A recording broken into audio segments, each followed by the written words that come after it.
तो हमारे साथ इस पर जानकारी देने के लिए जुड़ गए हैं स्वप्निल कोठारी, और इस मामले को जरा समझते हैं। स्वप्निल, बहुत शुक्रिया आपका समय देने के लिए, स्वागत है आपके पर। अब देखिए, एक्सपर्ट कमेटी ने अपनी जो रिपोर्ट है वो सबमिट कर दी गई है। रिपोर्ट के पॉइंटर्स भी सामने आ गए हैं कि क्या कुछ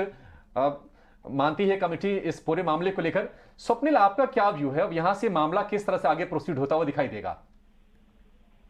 जी देखिए, अगर सुप्रीम कोर्ट ने क्लीन चिट दे दिए है उनकी एक्सपर्ट कमेटी ने, तो फिर इसमें कोई दो राय रहती ही नहीं है। अभी जो रिपोर्ट में लिखा हुआ है कि भाई उन्होंने सारे बेनिफिशियल ओनर्स को का डिस्क्लोजर दे दिया है, फिर उन लोग की रिटेल शेयर होल्डिंग तो वैसे ही चली गई ऊपर, फिर शॉर्ट सेलिंग प्रॉफिट्स जो है को कोई प्रूव करने की जरूरत नहीं है, प्राइमा फेशी वायलेशन नहीं दिख रहा है कोई, फिर it doesn't have, SEBI still doesn't have enough info on 13 overseas entities. मतलब ये सारी चीजें जो हैं ये प्राइमा फेशी कोई केस बनता नहीं है।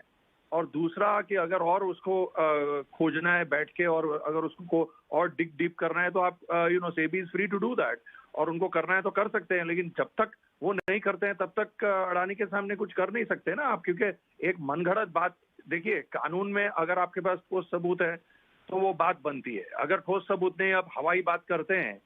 हम लोग तो एज लॉयर्स हवाई बात बोलते हैं इसको। आपके दिमाग में बात सच होगी, आपका स्ट्रॉन्ग सस्पिशन होगा,